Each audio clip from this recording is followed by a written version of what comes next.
Have you ever met someone who just magically seems to get other people? Oh yeah, you know the type. Right. They walk into a room, and within maybe 5 minutes, they intuitively understand everyone's hidden motives. Like they've been given a script of the room. Exactly. They navigate these tense, really complex conversations effortlessly. They know the exact second someone is lying to them, and, they basically seem to read minds. It really does feel like a literal superpower. It totally does. But today, welcome to the deep dive, because we are cracking open the black box of the human mind to figure out exactly how they do it. And, spoiler alert, it's not magic. Definitely not. We are pulling from a massive stack of research today. We're anchoring this on Patrick King's book, Read People Like a Book, but we're also bringing in some heavy hitters from behavioral science. Yeah, we've got Paul Ekman's work on facial expressions, Joe Navarro's FBI body language tactics, Malcolm Gladwell's rapid cognition or thin slicing, and Sam Gosling's environmental psychology. Our mission here is to break down the models, the tells, and the actual conversational strategies used by the pros. so you can decipher what the people around you are really thinking. Right. But the first thing we need to do is completely dismantle that superpower fantasy, don't we? We really do. Reading people is not mysticism. It's not some innate aura you're born with. It is a highly concrete mechanical skill. Which is kind of a relief, honestly. Oh, absolutely. You are basically observing external data. So the words, the involuntary muscle twitches, even the way someone arranges their desk. Yeah, and then you're running that observable data through proven psychological framework. Exactly. You do that to infer their hidden internal state. It's much closer to running like a software diagnostic than it is to reading tea leaves. So the central mystery we're trying to solve today is whether or not we can genuinely read a person like a book. Or, are human beings just too chaotic to be decoded? That's the big question. Yeah, because if we're running a diagnostic, are we ever going to get a 100% accurate readout? Well, no. Absolute certainty is impossible. Human beings are they're constantly shifting ecosystems. Right, we're messy. Exactly. The goal of reading people isn't to be omniscient. You're not trying to be psychic. The objective is to consistently make highly accurate best guesses. By feeding high-quality data into reliable models. Right. When you do that, your margin of error drops dramatically. You stop reacting blindly to the chaotic things people do, and you start analyzing the machinery behind their actions. Okay, let's look at that machinery. The invisible engines driving the car. Because if we want to read someone, we really have to start with their motivations. Right, the why behind the what. Exactly. Freud and Aristotle both hammered on the pleasure-pain principle, which is just this idea that humans are fundamentally wired to move toward what feels good and run desperately away from what hurts. It's the most basic operating system we have. Yeah. And we combine that with Maslow's pyramid of needs, which, most of us are familiar with. Right, if someone is operating at the bottom of the pyramid. Like they're worried about physical safety or making rent. They simply do not have the bandwidth to care about high-level self-actualization. So you evaluate their current environment and you instantly know what engine is driving them. But it gets significantly more complex when those engines are buried in the unconscious mind. Oh, for sure. To really parse out why someone is behaving erratically, you have to look at Carl Jung's concept of the shadow. The shadow. Sounds ominous. It does, but it's just Jung's theory that the shadow contains every part of our nature that we've disowned. The stuff we've repressed or turned away from because, society or our parents told us it was unacceptable. So this is our vanity, our raw aggression, our deep-seated fears of inferiority. Exactly. We hide these traits from the world, but more importantly, we hide them from ourselves. Well, I want to push back on how hidden this actually is. Okay, how so? Because we see people acting out their insecurities all the time, right? The classic trope is the middle-aged guy who feels his youth slipping away, so he impulsively drops 80 grand on a loud, cherry red sports car. Oh, the midlife crisis car. Yeah. He thinks he's broadcasting success, but everyone else just sees a midlife crisis. Is his shadow driving that car? The shadow is absolutely behind the wheel in that scenario. Really? Yeah. He's suppressed his grief over aging and his fear of irrelevance. And the mechanics of this are fascinating because psychological suppression requires literal physiological energy. Like it takes physical effort to hold it back. Exactly. Think of it like trying to hold a fully inflated beach ball underwater. Oh, that's a great analogy. You can force it down, but the water is constantly pushing back. Eventually your arms give out and that beach ball erupts to the surface, usually splashing everyone around you. So that sports car is the beach ball. You got it. The suppressed fear manifests in a highly observable, wildly disproportionate behavior. When you see someone reacting to a mild situation with massive volcanic intensity, you are seeing the beach ball break the surface. That makes perfect sense. And it really aligns with another unconscious driver the research brings up, which is the inner child. Right, the inner child. This is the part of the psyche that clings to the emotional coping mechanisms we formed when we were toddlers. Yeah, when an adult is overwhelmed and their sophisticated coping mechanisms fail, they regress. So if a colleague faces a minor setback and responds by, throwing a literal tantrum, Or pouting in silence or storming out of the room. their adult software has essentially crashed. Yeah. You're dealing with an activated inner child. Exactly. And the practicality of that model is game-changing. Oh, completely. Because if I have a flaky coworker who drops the ball on a project and then violently sulks when I ask for a status update, my natural instinct is to get frustrated or try to coddle them. Which is exactly what they want. Right. But if I recognize I'm dealing with an inner child, I can avoid falling into parent mode. I don't need to scold them or soothe them. You can intentionally maintain a neutral adult posture. Yes, which forces them to reboot their own adult software to engage with me. It's like debugging a program instead of just yelling at your computer monitor. You've diagnosed the hidden motivation rather than reacting to the surface noise. But before we get arrogant about our ability to psychoanalyze everyone in the office, Which is tempting. very tempting, we have to confront the biggest obstacle in this entire process.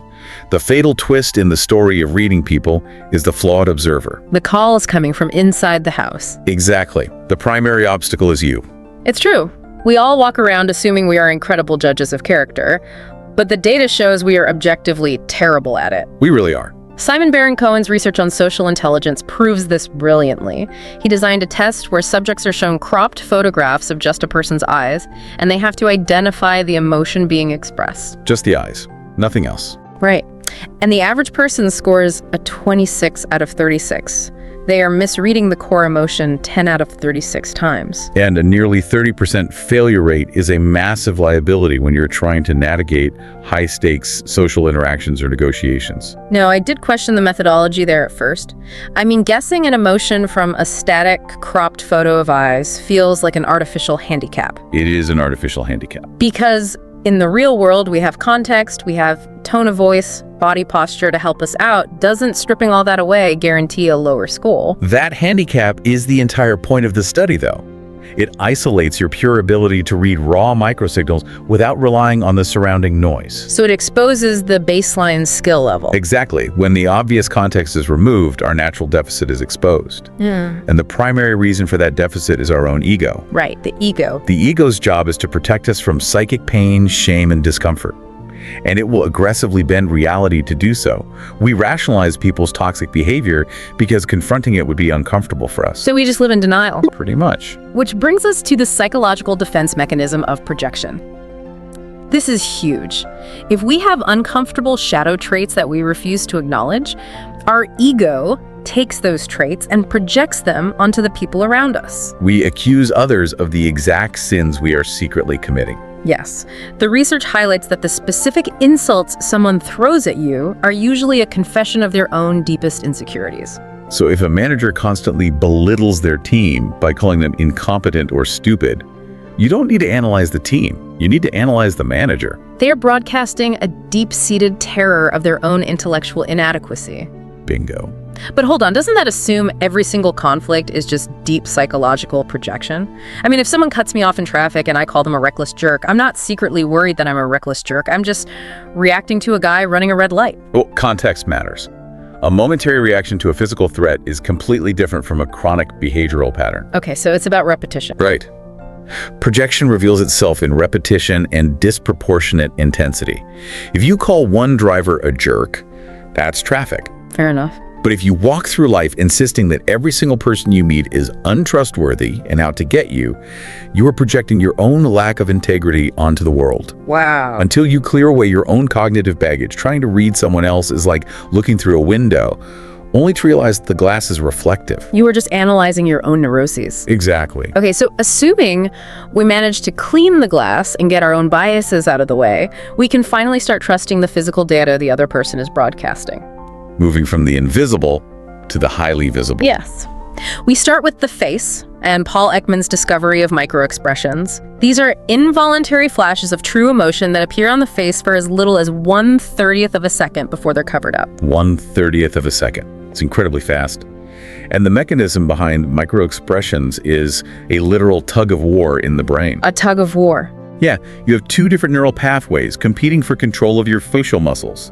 The pyramidal pathway controls your voluntary expressions. So that's the system you use to force a polite smile when someone hands you a terrible cup of coffee. Exactly. But simultaneously, your extrapyramidal pathway is processing your raw, involuntary emotional responses. The stuff you can't fake. Right. So when you try to conceal disgust or anger, those two pathways physically wrestle for dominance. The voluntary polite smile usually wins out, but the extrapyramidal pathway fires so fast that the true emotion leaks onto the face for a fraction of a second. So the brain is fighting itself and the body is keeping score. That's a great way to put it. Now, Joe Navarro, the former FBI agent, expands this beyond the face to the entire body. He focuses heavily on the limbic system, which is our primitive, Paleolithic survival brain. And because it operates entirely without conscious thought, it is incredibly honest. Navarro points out tells like ventilating. This is when someone pulls at their shirt collar. They aren't just fidgeting, right? No, their limbic system is responding to the psychological stress by raising their body temperature, and they are literally trying to vent the physical heat. That is wild. My personal favorite, though, is Navarro's focus on the feet. The feet, really. Oh, yeah. We spend so much energy policing our facial expressions and our hand gestures during a conversation, we completely forget to censor our feet. That makes sense. They're so far away from our face. Exactly. You could be smiling, nodding, and maintaining perfect eye contact with a coworker. But if your feet are pointed directly toward the elevator, your limbic system is screaming for an escape route. Okay, I have to ask about the ambiguity of body language, though. It seems incredibly easy to misinterpret. It can be if you don't know what you're doing. Like, if I'm pitching an idea and the client crosses their arms tightly across their chest, the classic interpretation is that they are closed off, hostile, and defensive. Right. But what if the conference room air conditioning is just blasting and they are freezing cold? How do we separate a limbic leak from a basic physical need? You've hit on the golden rule of behavioral analysis. You can never read a single gesture in a vacuum. It is academically reckless. So looking at just crossed arms is a rookie mistake. Completely. To analyze accurately, you must establish a baseline and you must look for message clusters. A baseline, so what is their normal? Right. If this client habitually sits with their arms crossed during casual, friendly chats, then the crossed arms during your pitch mean absolutely nothing. You have to calibrate your instrument before you start taking measurements. Precisely. And once calibrated, you look for clusters. You need multiple independent data points, all pointing in the same direction. So if the client crosses their arms, and D, their jaw muscles are visibly clenching. And their feet are pointed toward the door, and D, they're giving you clipped, one-word answers. That is a behavioral cluster indicating hostility. Yes. You are actively hunting for discrepancies. If their voice says, "I really love this proposal," but their entire body is physically constricting and pulling away from you, the voice is lying. The truth is in the body. But establishing a baseline takes time, and we rarely have that luxury. I mean, you step into a job interview, a first date, or a networking event, and you have maybe 5 minutes to figure out who you are dealing with. Which brings us to Malcolm Gladwell's concept of thin slicing. The human brain is uniquely evolved to identify complex patterns using astonishingly thin slices of data. Meaning we don't always need months of observation. Right. Studies consistently show that our rapid cognition in the first 5 minutes of meeting someone can be incredibly accurate, provided we know exactly what variables to look for in that thin slice. This is where Sam Gosling's research blew my mind. He proves that we can thin slice someone's personality just by looking at the spaces they inhabit. Their environment. Yeah. He categorizes the things we surround ourselves with into 3 types. First, identity possessions. These are deliberate signals we broadcast to the world, like a hyper-specific band t-shirt or a bumper sticker. It's what we want people to see. Right. Second, feeling possessions. These are items we use to regulate our internal emotional state, like a calming landscape painting in a stressful office or a sentimental photo of a dog. But the most revealing category, however, is behavioral residue. Oh, I love that term. Behavioral residue. It's the accidental trail we leave behind. It's the stack of half-read books next to the bed, or the way the cables are meticulously zip-tied behind a desk. It strips away the image someone is trying to project and exposes their actual habits. Yeah, and Gosling's research maps this environmental data directly onto the big 5 personality traits: openness, conscientiousness, extroversion, agreeableness, and neuroticism. This is how we move from guessing to profiling. We are just observing a messy desk. We are plotting their level of conscientiousness on a validated scale. So if someone has a massive variety of books and bizarre art from different cultures, you are seeing high openness to experience. Exactly. And we can thin slice their digital footprints the exact same way. The research shows that people who excessively use the pronoun I in emails or texts consistently score higher on the scale for neuroticism. Wait, really? Just the word I? Yeah, the mechanism there is fascinating. Neuroticism is fundamentally an inward-facing state of anxiety. Okay. If you're constantly monitoring your own internal distress, your language naturally centers on your own experience. The linguistic focus shrinks from the external world down to I, me, and my. That is wild. Vocabulary is a massive tell as well. When someone relentlessly uses complex $10 jargon in a scenario where simple words would work better, they rarely possess high intellectual confidence. Right, they're usually broadcasting a desperate need to appear intelligent. We can even thin slice timestamps. If a client consistently fires off emails at 2 in the morning, their circadian rhythm correlates with specific big 5 traits. Night owls often score higher in openness but lower in conscientiousness compared to early birds. It's like stepping into the role of Sherlock Holmes. You aren't just shaking someone's hand, you are analyzing the crime scene of their life, from the plants on their porch to the tabs open on their browser. The logic seems flawless. We understand the unconscious engines, we can read the limbic system, we can thin slice environments using the big 5. We have all the tools. Right. So we arrive at a rather dark truth. If we are armed with all this high-fidelity data, why do we still get conned? Why do intelligent people still fall for lies every single day? The illusion of the human polygraph. We all think we know how to spot a liar. Exactly, but it is a complete illusion. A landmark 2006 study published in the Forensic Examiner tested everyone from average citizens to seasoned judges and trained psychologists on their ability to detect deception. And the result? They performed no better than random chance. They were effectively flipping a coin. A coin flip. The pop culture myths have completely poisoned our approach. Everyone thinks they know the secret tell. We've all heard that if someone looks up and to the right, they are accessing the creative side of their brain and inventing a lie. Yeah, and relying on those universal tells is incredibly dangerous because practiced liars watch the same movies and read the same articles we do. They know the tells. Right.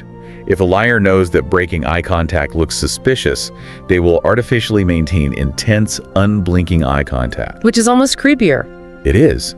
If they know fidgeting is a sign of deception, they will force their body to sit unnaturally still. The passive observation of physical tells is easily defeated by a rehearsed performance. So if passive observation is a coin flip, how do the experts actually catch a liar? They abandon passive observation entirely. Dr. Ray Bull, a professor of criminal investigation, revolutionized this by proving that lie detection is an active conversational skill. Active, not passive. Right. You don't wait for a tell to appear, you force it to surface by drastically increasing the liar's cognitive load. You basically max out the RAM in their brain. Exactly the right analogy. Telling a convincing lie requires a staggering amount of mental processing power. The liar has to invent a plausible narrative. Remember every detail they just fabricated to ensure consistency? They have to monitor their own body language to appear relaxed. And simultaneously monitor your reactions to see if you are buying it. Their mental bandwidth is stretched to the absolute limit. So your job is to add weight to that system until it breaks. Yes. And you do that by stepping off the script they rehearsed. You ask unexpected, tangential questions, or you ask them to tell the story in reverse chronological order. A truthful person can easily walk backward through a memory. But a liar is running a fragile simulation. If you make them run it backward, the simulation crashes. My favorite tactic from the research is casually feeding them a false, minor detail to see if they agree with it, just to keep the momentum going. Oh, that's a great one. Because when you overload their cognitive capacity, you watch for the drop in emotional affect. The emotion just dies. Exactly.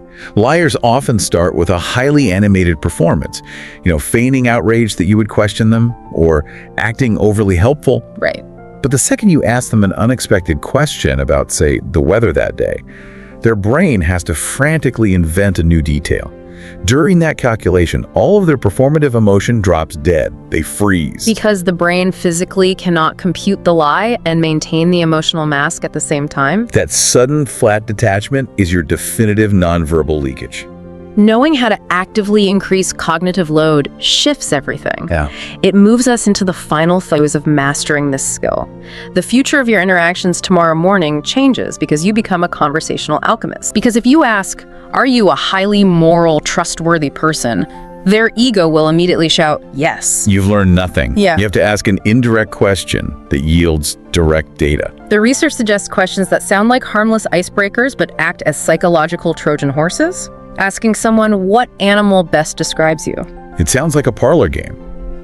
But an indirect hypothetical forces them to project their internal self-image outward. So if a new hire instantly replies, "I'm a lone wolf," or "I'm a busy worker bee," They are handing you the blueprint of how they view their relationship to authority and teamwork. wow. Another incredibly revealing hypothetical.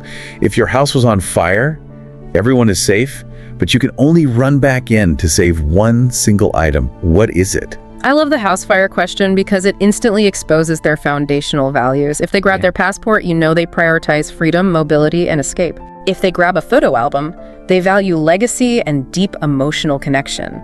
If they grab their laptop, their identity is tied inextricably to their work or their digital footprint. They don't even realize they are giving you the source code to their psyche. They're too focused on the hypothetical scenario to realize their ego defenses are completely down. One of the most practical takeaways for me was analyzing how people talk about their favorite movies or books.